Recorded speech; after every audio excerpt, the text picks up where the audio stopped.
What is going on, guys? It is Bucky, and welcome to your 25th XHTML and CSS tutorial. And in this tutorial, we're going to be going over how to style links. And if you guys are like, alright, I know that a link is A, so if I just go ahead and type A and write how I want the link to appear, it's good. No need to watch this tutorial. Well, not so fast, because a link is actually a lot more complicated than you might think.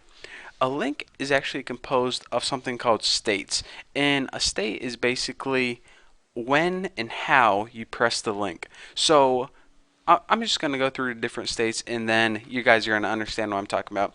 There's one link for when the page is first visited. There's another state for when the link has been clicked. There's another state for as you're mousing over the link.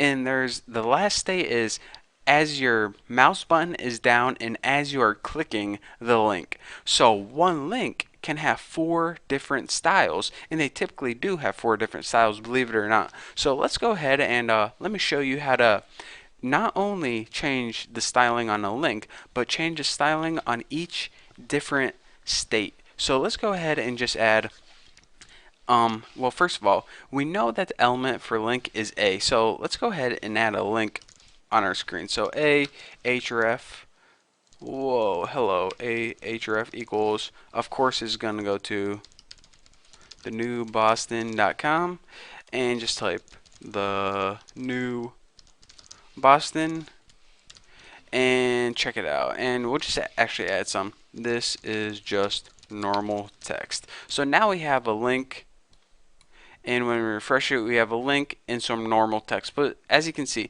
whenever we are hovering over it or whenever we are clicking it, it changes to red.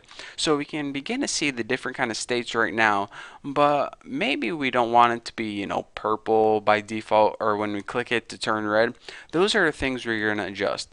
So by default, before you even click a link, it's going to be at its default state, and that is a semicolon link. The A stands for the anchor, of course, which is the element, and the semicolon and the name after it, this is the state. So now this is basically the default link. Now we can style it what it is by default.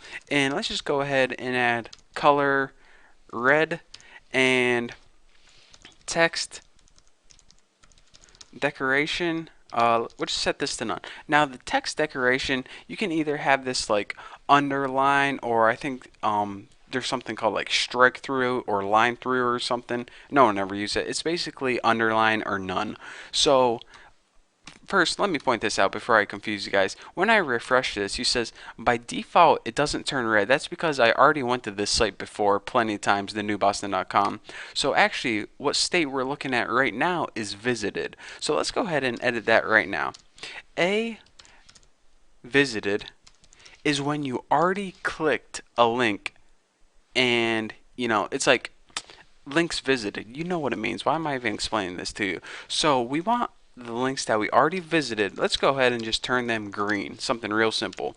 So now when we go ahead and save and refresh this, since this link has already been visited, that's why it's going to appear green, just like that. So now we know how to adjust the style for default links that we haven't been to and links that we have been to. Now I told you guys that there are other states other than this, and that is one, their state is when you are hovering over the link. Now this doesn't matter if you already been to it or you have not been to it. When you're hovering over it, you're hovering over it. So let's go ahead and make this one a lot different. So background color, let's just change this to blue. Change the background to blue. And what else can we do? Change the color of the text to white. That might make it a little easier to read. Put text decoration underline. I always like hovering over to be underlined, so in order to do that you need to change a property called text decoration. And let's just go ahead, font weight bold. Make sure I spelled that right. Good enough. So now whenever you hover over it, let me just go ahead and do this. Whenever you hover over it, you get a blue background. You can see the text changes from green to white. You get an underline, and your font turns from regular to bold. Pretty cool, huh? So that is like how to make your website kind of dynamic and changing using just basic CSS. So, just thought I'd throw that out there. So now the one last state I want to cover is called the active state. Now, the active state is as you are pressing down and your finger is holding down that button, this is the active state. So, active, what do we want to do when our mouse button is active? Let's just go ahead and do something simple. Change the background color to orange.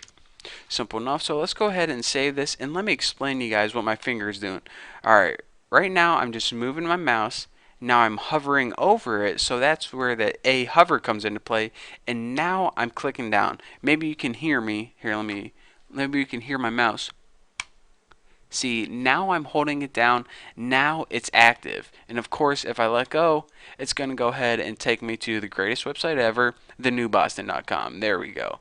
Welcome to the New Boston. Have to check this out later. But anyways, that is the basics of the different states. I mean, before you might be thinking, all right, a link's a link, a link, a link. But no, it's actually composed of 4 different states, and that's what get a lot of people hung up and confused. But now you guys have the edge on them because you understand those different states and how you can alter them. So that's all I got for you guys for this tutorial. Thank you guys for watching. Don't forget to subscribe, and I'll see you guys later.